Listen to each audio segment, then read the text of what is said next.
नमस्कार दोस्तों, मैं आलोक शर्मा आप सभी का स्वागत करता हूं आज के इस वीडियो में। और आज मैं आप लोगों के लिए लेकर आया हूं क्लास 10th मैथ्स के कुछ इंपॉर्टेंट क्वेश्चन। और ये सभी क्वेश्चन आपके प्रीवियस ईयर एग्जाम में पूछे गए हैं। ये सभी क्वेश्चन आपके एमपी बोर्ड की पिछली परीक्षाओं से लिए गए हैं। और उसमें से भी जो आपका चैप्टर 6 है ट्रायंगल, उस चैप्टर के जो क्वेश्चन आपके पिछली परीक्षाओं में आए हुए हैं, उन सभी क्वेश्चन को आज इस वीडियो के माध्यम से मैं आपको समझाऊंगा। तो आइए आज का वीडियो स्टार्ट करते हैं। सबसे पहले यहाँ पर आपसे पहला क्वेश्चन यहाँ पर पूछा गया है। आपको यहाँ पर एक ट्रायंगल दिया गया है PQR। इस पर आपको 2 पॉइंट हैं E और F, और ये इस प्रकार से हैं। यहाँ पर E और F की जो PE है वो आपका 4 सेंटीमीटर यहाँ पर दिया गया है। जो QE है वो आपका 4.5 सेंटीमीटर है।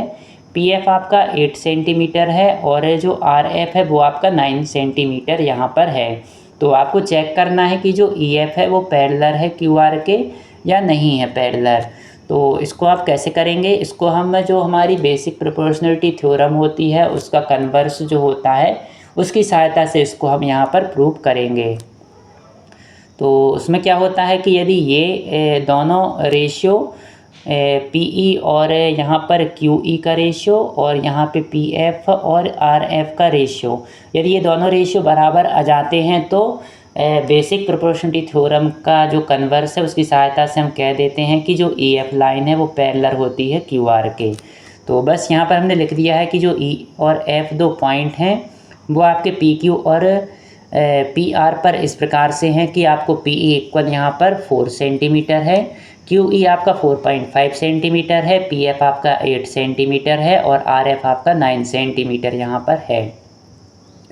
सबसे पहले हम कैलकुलेट करेंगे यहाँ पर PE अपॉन QE। तो PE अपॉन QE करेंगे। PE की वैल्यू यहाँ पर 4 है और QE की वैल्यू यहाँ पे 4.5 है। पॉइंट अलग कैसे होता है? जैसे पॉइंट की जगह आप सोच लीजिए 1 है और उसके बाद में एक नंबर है तो एक 0 लगा देंगे तो आपका हो जाएगा 10। तो बस आपको 10 का यहाँ पर ऊपर इंटू कर देना है। यदि पॉइंट के बाद यहाँ पर 2 नंबर होते तो हम 100 का ऊपर इंटू करते। इसी प्रकार से आपको पॉइंट अलग करना होता है। तो जैसे ही ऊपर यहाँ पे आप 10 का इंटू करेंगे तो 4 इंटू 10 हो जाएगा हमारा 40, और ये वाला पॉइंट हमारा इस प्रकार से यहाँ अलग हो जाएगा। अब 40 अपॉन 45, ये दोनों नंबर क्या होंगे? 40 और 45 हमारे 5 से कैंसिल हो जाते हैं, तो इसको हम 5 से कैंसिल कर देंगे। 5 8 जा 40 और 5 9 जा 45। इस प्रकार से PE अपॉन QE हमको मिल गया 8 अपॉन 9। अब हम यहाँ पर क्या कैलकुलेट करेंगे? PF upon RF। तो PF की वैल्यू 8 है और RF की वैल्यू 9 है। तो इस प्रकार से हमको 8 अपॉन 9 यहाँ पर भी मिल गया। दोनों इक्वेशन में हम देख रहे हैं कि 8 अपॉन 9 हमको मिला है, तो हम कहेंगे कि जो PE अपॉन QE है वो इक्वल हो जाएगा हमारा PF अपॉन RF के, क्योंकि इनका RHS बराबर है तो इनका LHS भी इस प्रकार से बराबर हो जाएगा।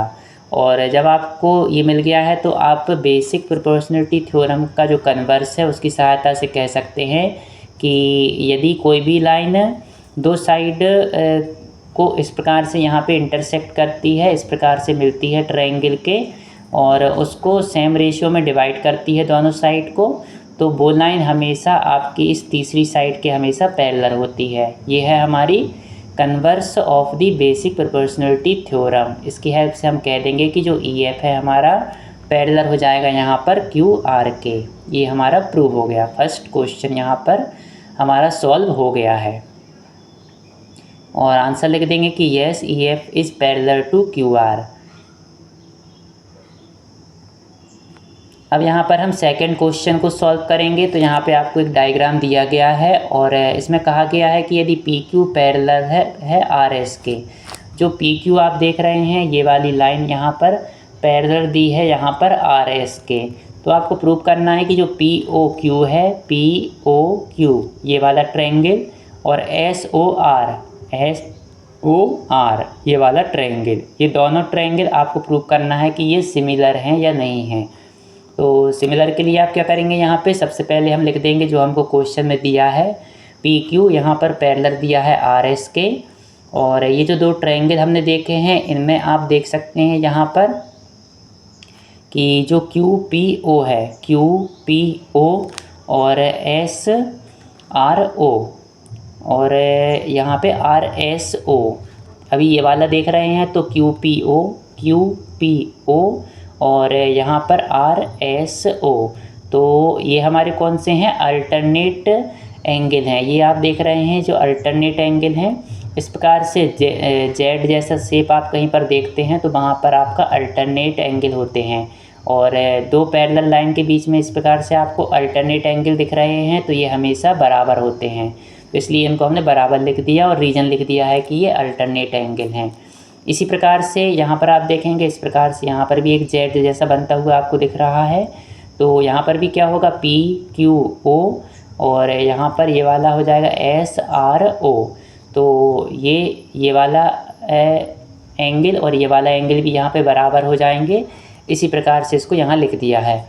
और हम जानते हैं कि जब भी आपको कोई भी दो ट्रायंगल दिए गए हों और उसमें आपको इस प्रकार से सभी एंगल यदि यहाँ पर बराबर हैं तो वो आपके यहाँ पर सिमिलर ट्रायंगल होते हैं।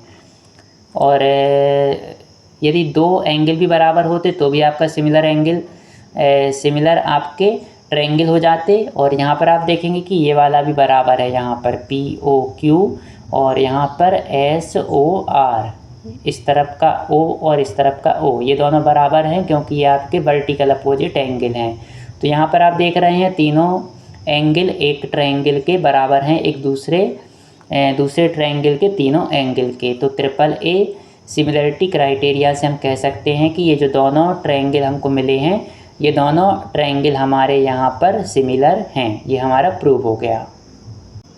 अब हम बात करते हैं क्वेश्चन नंबर 3 की। तो क्वेश्चन नंबर 3 में यहाँ पर आपसे कहा गया है right the statement of basic proportionality theorem. तो यहाँ पर आपको बेसिक प्रोपोर्शनैलिटी थ्योरम का स्टेटमेंट लिखने के लिए कहा गया है। और कई बार ये थ्योरम आपको प्रूव करने के लिए भी आ जाती है कि आपको पूरी थ्योरम को प्रूव करना होता है। और इसी थ्योरम को हम थेल्स थ्योरम के नाम से भी जानते हैं। तो कई बार ये क्वेश्चन आपका इस प्रकार से भी आ जाता है कि थेल्स थ्योरम का स्टेटमेंट लिखो और उसको प्रूव करो।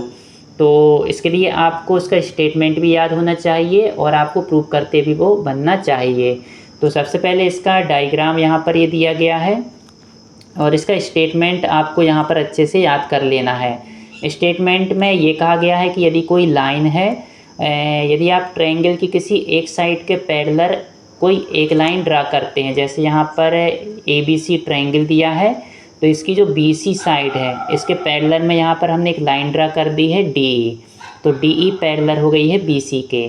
तो ये कह रहे हैं कि इस प्रकार से यदि आप कोई लाइन ड्रा करते हैं तो ये जो लाइन ड्रा की है ये क्या होती है, बाकी की दो साइड को दो अलग अलग पॉइंट पे ये इंटरसेक्ट करेगी। एक D पर कर रही है और एक E पर कर रही है। तो ये इस प्रकार से इंटरसेक्ट करती है कि जो AD और BD का रेशियो है वो रेशियो आपका बराबर होता है AE और CE के। मतलब AD अपॉन जो आपका BD है वो आपका इक्वल होगा AE अपॉन CE के, या आप ऐसा भी कह सकते हैं AD अपॉन DB इक्वल होगा AE अपॉन EC के। तो बस आपको ये याद रखना है कि इसका और इसका रेशियो बराबर होता है इसके और इसके रेशियो के। तो ये स्टेटमेंट आपने लिख दिया है और यहाँ पर आपने लिख दिया है कि ABC एक ट्रायंगल है और जो DE साइड है वो AB और AC को D और E पॉइंट पे यहाँ पर इंटरसेक्ट कर रही है और इस प्रकार से कर रही है कि जो DE है आपकी ये पैरेलल है यहाँ पर BC के। इसके बाद आपको प्रूव क्या करना है, यहाँ पर आपको रेशियो यहाँ पर बराबर प्रूव करना है। तो AD अपॉन DB आपको बराबर प्रूव करना है AE अपॉन EC के।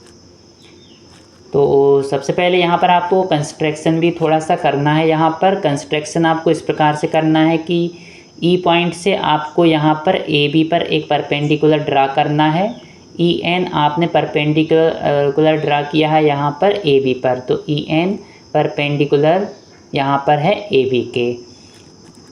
तो यहाँ पर बन जाएगा आपका एक 90 डिग्री का एंगल। इसी प्रकार से जो DM है आपका, ये आपका परपेंडिकुलर रहेगा यहाँ पर AC पर। तो यहाँ पे दो परपेंडिकुलर लाइन आपने ड्रा कर दी हैं और अब आप क्या करेंगे यहाँ पर, अब इसको आगे हम प्रूव करेंगे।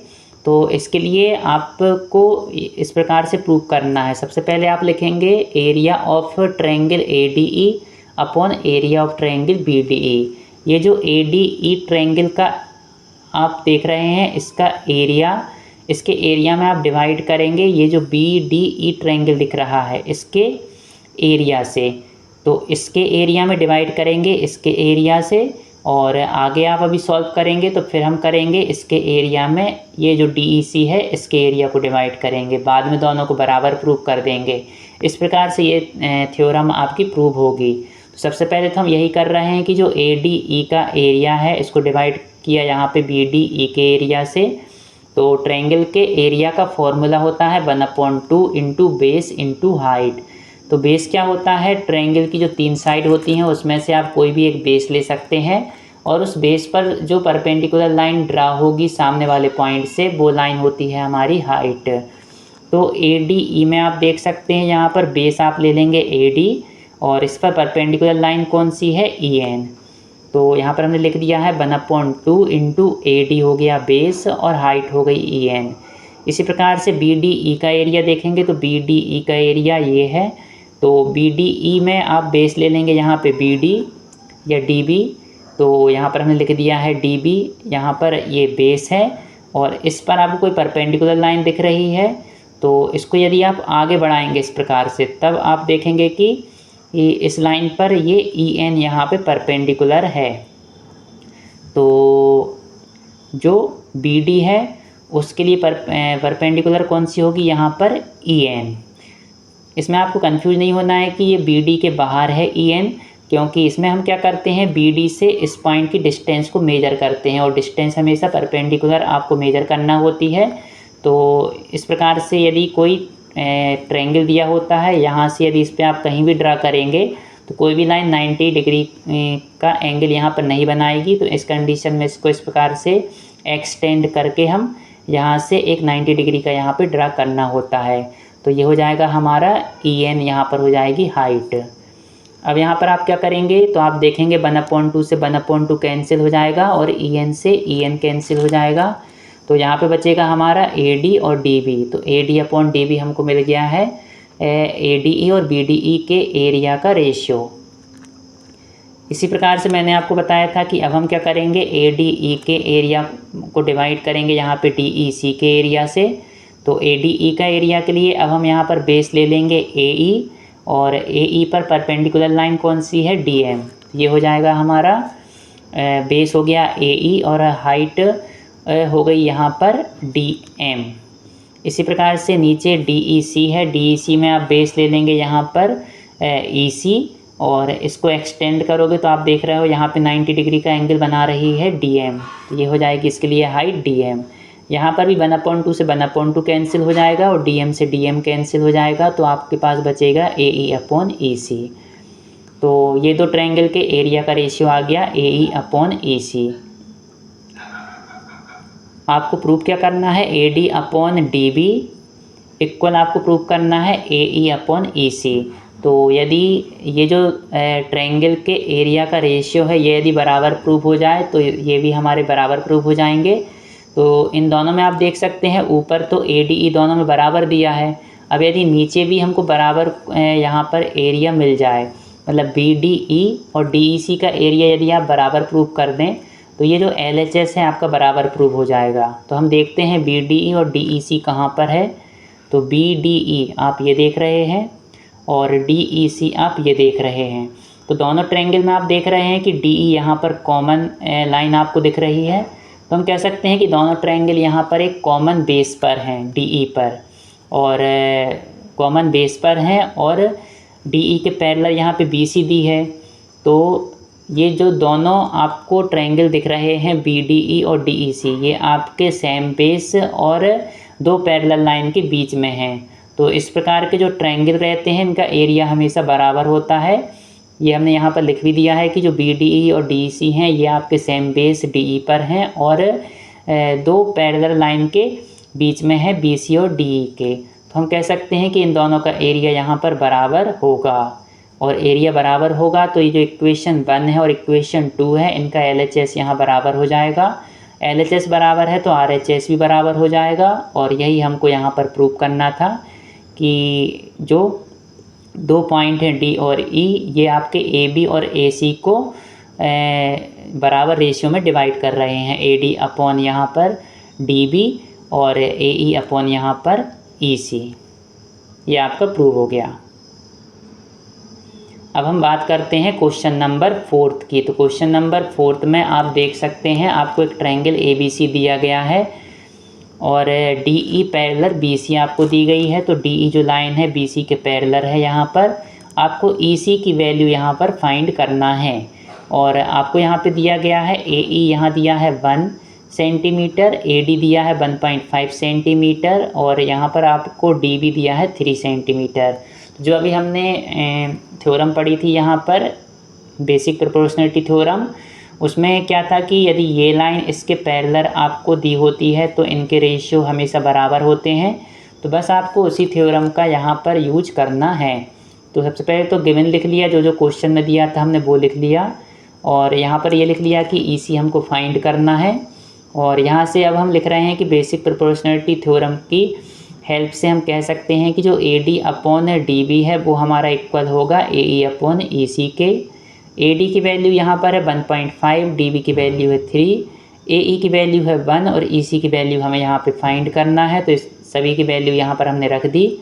अब आप पॉइंट को अलग कर देंगे तो 1.5 है, पॉइंट अलग होगा तो नीचे 10 का इंटू हो जाएगा। तो ये हो जाएगा हमारा 3 × 10 इक्वल 30। तो ये हो जाएगा 15/30 इक्वल 1/EC। तो 15 2 जा होता है 30, तो 1/2 यहाँ पर हमको मिल गया है। इसके बाद EC यहाँ पर चला जाएगा, 2 यहाँ चला जाएगा तो EC इक्वल आ गया 2। यही हमको यहाँ पर फाइंड करना था। तो ये हमारा आंसर हो गया EC इक्वल 2। अब हम बात करते हैं क्वेश्चन नंबर 5 की। तो क्वेश्चन नंबर 5 में आपको एक यहाँ पर डायग्राम दिया गया है और इस डायग्राम में आपको ODC और OBA दो ट्रायंगल यहाँ पर सिमिलर दिए गए हैं। तो ODC ये वाला ट्रायंगल और OBA ये वाला ट्रायंगल, ये दोनों ट्रायंगल आपके सिमिलर यहाँ पर दिए गए हैं। और सिमिलर हैं तो क्या होगा कि इस ट्रायंगल का जो O एंगल है वो O के बराबर होगा, इस ट्रायंगल का D आपका इस ट्रायंगल के B एंगल के बराबर होगा और इस ट्रायंगल का एंगल C आपका इस ट्रायंगल के एंगल A के बराबर होगा। तो यहाँ पे आपको BOC दिया है 125।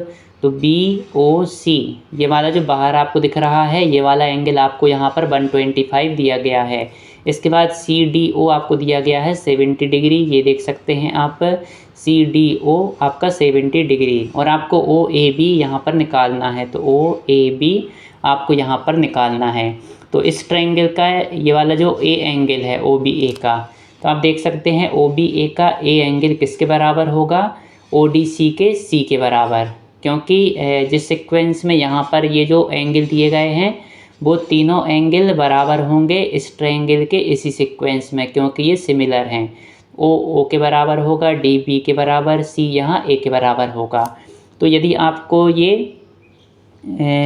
यहाँ पर OAB आपको निकालना है, तो यदि आप ये वाला C यहाँ पर निकाल लेते हैं C एंगल, तो वो और ये A यहाँ पर बराबर होंगे। तो हम कैसे करेंगे, यहाँ पर ये 125 है तो यहाँ आप देख रहे हैं एक लीनियर पेयर बन रहा है, तो उससे हम ये वाला एंगल निकाल लेंगे पहले। उसके बाद एंगल सम प्रॉपर्टी लगाकर आप फिर एंगल C निकाल लेंगे और यहाँ पर हम लिख देंगे कि C बराबर होगा A के। तो इस प्रकार से आपको A यहाँ पर मिल जाएगा। सबसे पहले यहाँ पर हमने गिवन लिख लिया, क्वेश्चन में जो जो चीज़ें हमको दी गई थी उनको हमने लिख लिया है। इसके बाद हमें फाइंड करना है OAB, उसको लिख लिया। अब हम यहाँ पर सॉल्व करेंगे तो BOC और COD, BOC और COD ये आपके यहाँ पर लीनियर पेयर हैं, तो दोनों का टोटल यहाँ पे 180 डिग्री होगा। यहाँ पर आप लिख भी सकते हैं कि ये आपके लीनियर पेयर हैं, इसलिए इनका टोटल यहाँ पर 180 डिग्री आया है। और BOC आपको क्वेश्चन में दिया है 125, इसका आप यहाँ पर ट्रांसपोज करेंगे तो 180 से माइनस हो जाएगा और यहाँ पर आंसर आएगा आपका 55 डिग्री। तो आपको मिल गया यहाँ पर COD 55 डिग्री। अब आप क्या करेंगे, ये जो ट्रायंगल है ODC इसमें हम लगाएंगे एंगल सम प्रॉपर्टी, क्योंकि दो एंगल हमको मिल चुके हैं, ये तीसरा इससे आसानी से निकल जाएगा। एंगल सम प्रॉपर्टी में क्या होता है, तीनों एंगल का टोटल 180 डिग्री होता है। यहाँ पर आप देख सकते हैं COD 55 अभी आया है और CDO आपको दिया है 70 और यहाँ पर आप OCD यहाँ पर निकाल रहे हैं। तो इनकी वैल्यू यहाँ पर हमने रख दी है, इसको हमने सॉल्व किया यहाँ पर। तो 180 माइनस 125 इक्वल यहाँ पे आ गया 55 डिग्री। तो जो हमारा OCD आया इसकी वैल्यू भी हमारी 55 डिग्री यहाँ पर आ गई है। और ये दोनों ट्रायंगल यहाँ पर सिमिलर क्वेश्चन में ही दिए गए हैं यहाँ पर। तो हम क्या कह सकते हैं कि जो OCD है, जो C वाला एंगल है, ये A के बराबर होगा यहाँ पर। तो इसको हमने लिख दिया कि जो OAB एंगल है वो बराबर होगा OCD के। और यहाँ पर आप देख सकते हैं जो OCD है हमने भी निकाला है 55, इसलिए हमारा OAB भी यहाँ पर 55 डिग्री का हो जाएगा। यही हमारा आंसर है। अब हम बात करते हैं क्वेश्चन नंबर 6 की। तो यहाँ पे आपको नेसेसरी कंडीशन लिखना है किसकी, कि जब दो ट्रायंगल यहाँ पर सिमिलर होते हैं तो उसके लिए कौन सी कंडीशन आपकी आवश्यक होती है।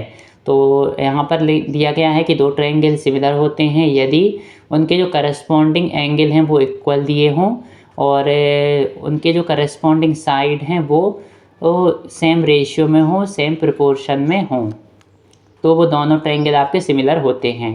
अब यहाँ पर बात करते हैं क्वेश्चन नंबर 7 की। तो यहाँ पर क्या दिया गया है, यहाँ पर दिया गया है कि if a line intersect side AB and AC of a triangle ABC at D and E respectively and is parallel to BC, prove that AD upon AB equal AE upon AC।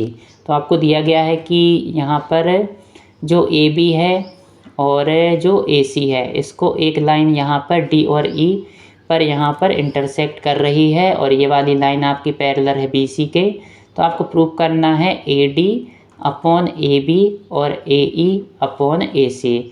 तो यदि आपको ये prove करना होता कि AD upon BD और AE upon EC तो ये तो आपकी थेल्स थ्योरम हो जाती, पर यहाँ पर आपको प्रूव करना है AD अपॉन में AB और AE अपॉन में ये AC। तो इसको हम कैसे करेंगे, इसके लिए भी हम थेल्स थ्योरम का यूज यहाँ पर करेंगे। सबसे पहले गिवन लिख लिया कि आपको DE पैरेलल दिया है यहाँ पर BC के और प्रूव करना है AD upon AB equal AE upon AC। और यहाँ पर आपको क्या करना है, सबसे पहले आप लिख लेंगे सॉल्यूशन के लिए जो आपको दिया गया है DE पैरेलल BC।